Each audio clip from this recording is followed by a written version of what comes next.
My name is Alex. To most people, I'm just another 22-year-old college student trying to keep my GPA above water while balancing a part-time job at the campus library. On paper, I look ordinary, forgettable even. But deep down, I carry something that no one, not even Emma, my girlfriend, knows about. It started as curiosity, a whisper I couldn't quite ignore. I'd always been fascinated by clothes, the flow of fabric, the colors, the way certain outfits could transform the person wearing them. But what fascinated me most weren't men's clothes. It was Emma's wardrobe. Her dresses, skirts, blouses, even the heels lined neatly under her bed. The first time it happened, I told myself it was harmless. Emma had left a silky lavender dress draped over her chair one night after we'd gone out. She was asleep. I sat there, staring at it, the fabric glimmering faintly under the desk lamp. My hand brushed over it before I even realized what I was doing. Smooth. Cool. Alive in a way my plain t-shirts never were. The thought came uninvited. What would it feel like to wear it? I didn't act on it that night. But the thought stayed. It grew. And soon enough, I gave in. The next time Emma left for class, I tried it on. My hands shook as I pulled the zipper up, terrified she'd forgotten something and would walk back in. But when I turned toward the mirror, my fear melted into something else entirely. The reflection staring back at me wasn't just Alex. It was someone softer, sharper, bolder. Someone I didn't even have words for. And for the first time in my life, I felt seen even though no one else was looking. Of course, that moment of clarity came with a price. Secrecy. Emma was brilliant, sharp-witted, intuitive, always analyzing. She wanted honesty in everything, and she pushed me hard when she felt I was holding back. She said she could read me, which made me laugh nervously while changing the subject. But the truth? She wasn't wrong. That's what made my secret so dangerous. Because Emma wasn't the type of girlfriend who ignored details. If my shirt was wrinkled, she noticed. If my voice shifted when I lied, she called it out. If a single hair clip of hers went missing, she would turn the apartment upside down looking for it. And here I was, sneaking into her closet, trying on her clothes, and then pretending I was just the same old Alex. The guilt gnawed at me every day. She deserved honesty. But the thought of her knowing, of her looking at me with confusion, or worse, disgust, was unbearable. So I kept it locked up, convinced that if I just stayed careful, I could keep both my secret and my relationship intact.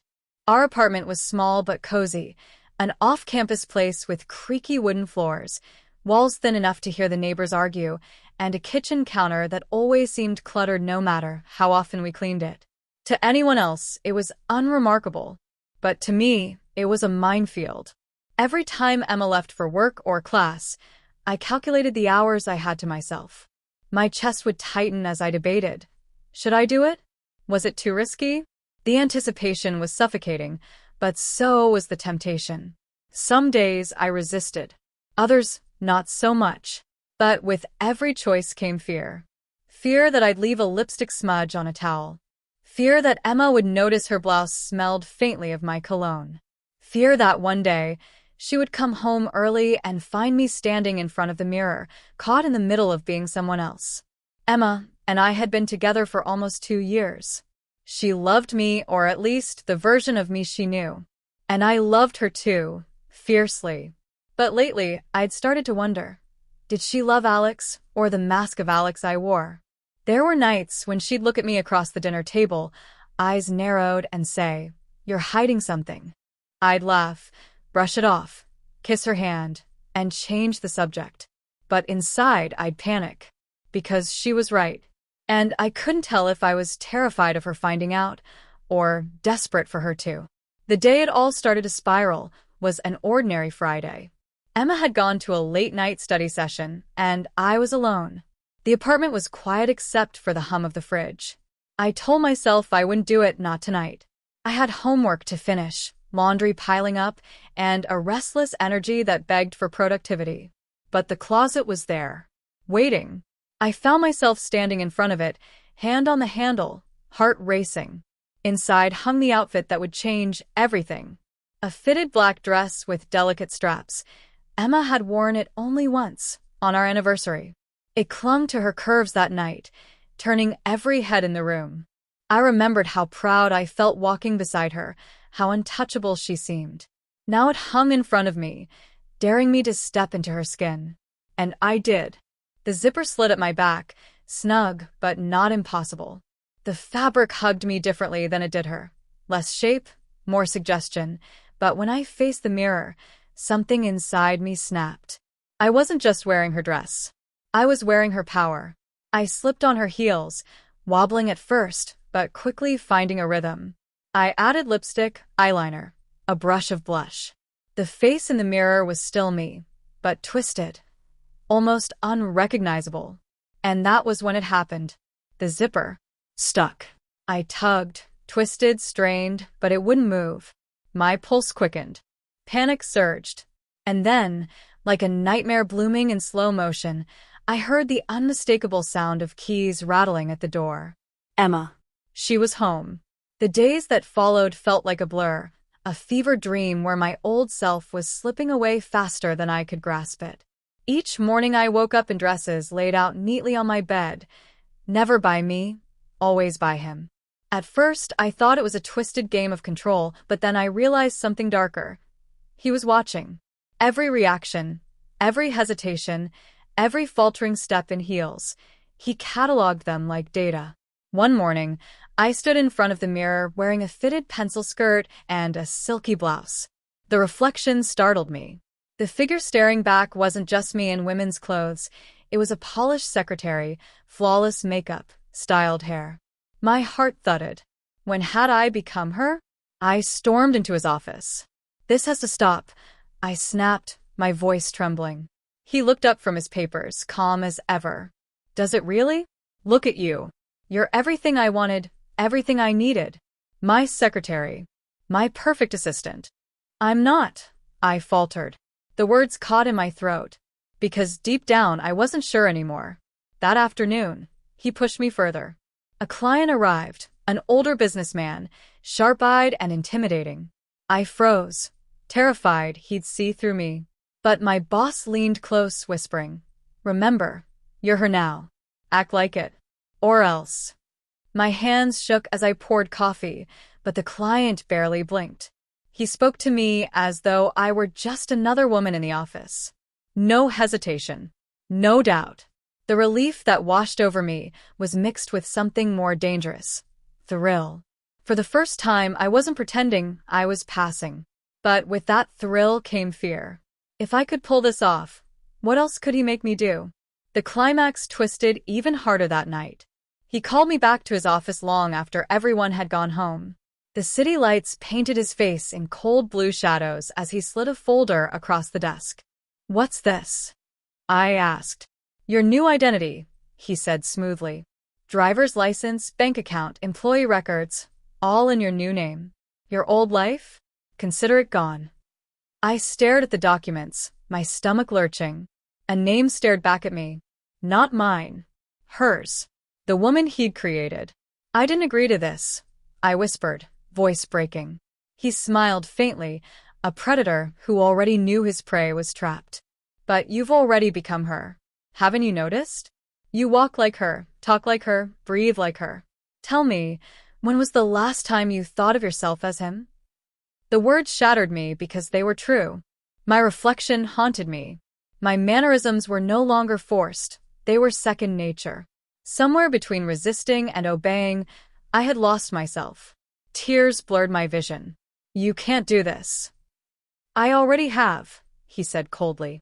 Then, softening, almost tender, "But you'll thank me. One day."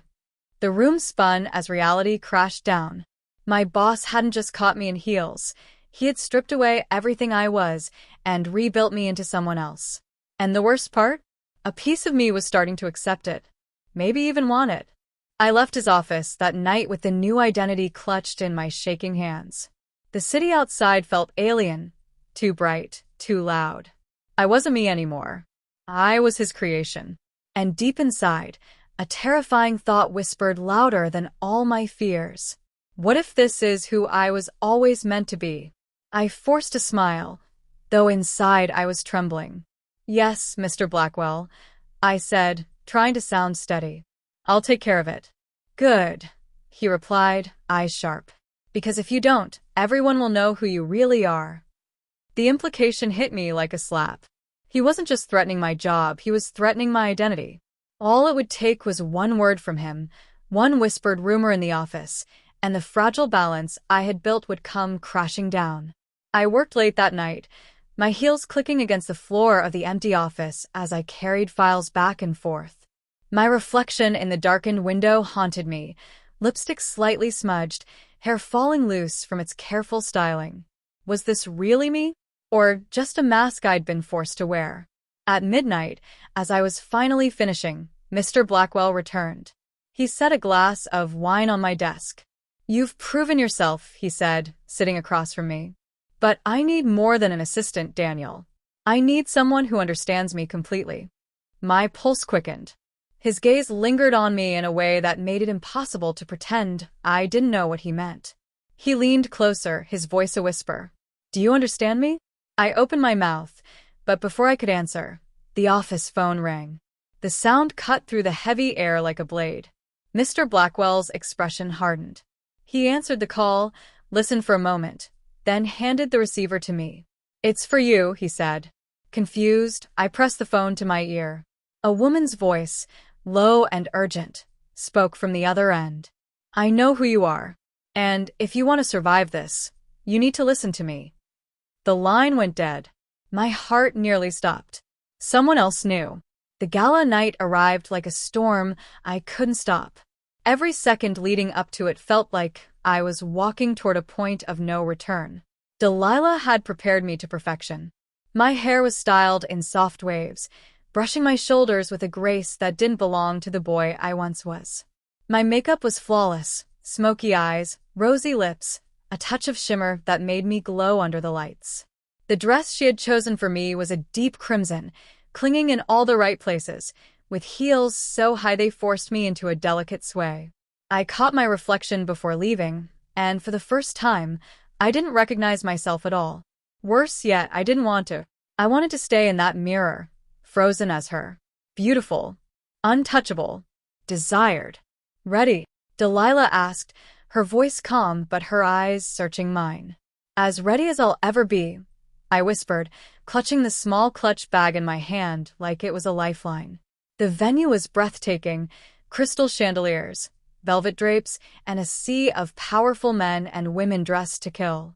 Every head turned when I walked in with Delilah. My heart thundered. I wasn't just a secretary tonight. I was a weapon in his world of deals, a piece on his chessboard. "Smile," Delilah murmured as we entered. "They can smell fear." I did. Or at least I tried. My lips curved, my lashes fluttered, my movements refined. I greeted strangers, accepted compliments on my beauty, even giggled softly when an older man kissed my hand. Each moment chipped away at my fear and replaced it with something more dangerous, confidence.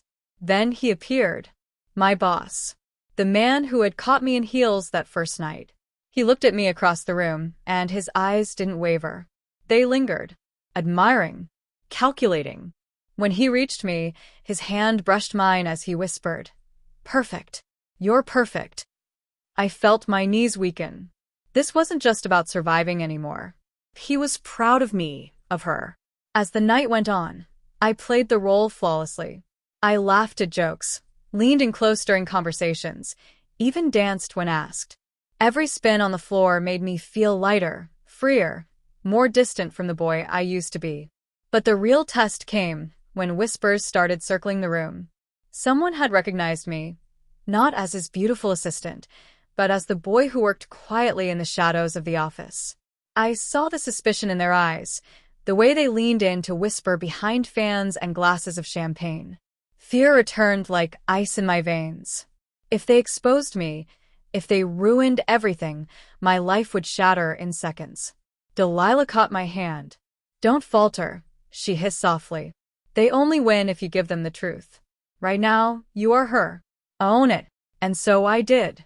I lifted my chin, met their stares, and smiled like a queen who owed no one an explanation. The whispers didn't stop, but they couldn't touch me. Not tonight. At the climax of the evening, the boss raised a glass and announced a new deal, praising his indispensable assistant by his side. The applause was deafening. My cheeks burned as all eyes turned to me, clapping, admiring, accepting. I wasn't just pretending anymore. I was becoming her.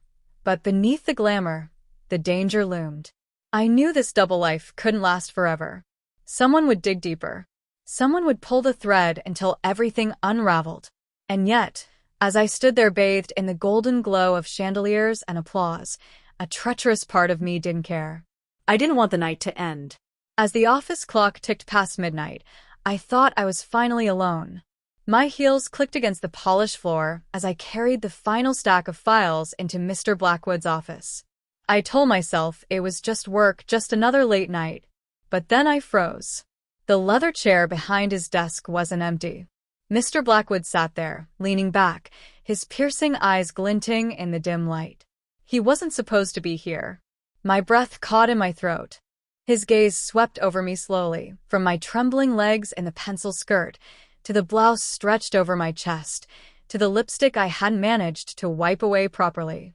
He smirked, a knowing curve of his lips that made my heart pound harder. "Well," he said softly, his voice deep and cutting through the silence, "it seems my suspicions were correct." I clutched the files to my chest, panic swirling inside me. I had no idea how long he'd been watching, or how much he had already seen. Then he leaned forward, resting his elbows on the desk, eyes locked on me like a predator who had just cornered his prey. "Care to explain," he asked, his tone dangerously calm, "why my secretary is standing in front of me in heels and a skirt she shouldn't even own?" My throat went dry. The files slipped from my hands, scattering across the floor. His smirk deepened. "Don't bother," he whispered, rising slowly from his chair. "I think I already know." And with that, he stepped out from behind the desk, closing the distance between us, his shadow swallowing me whole.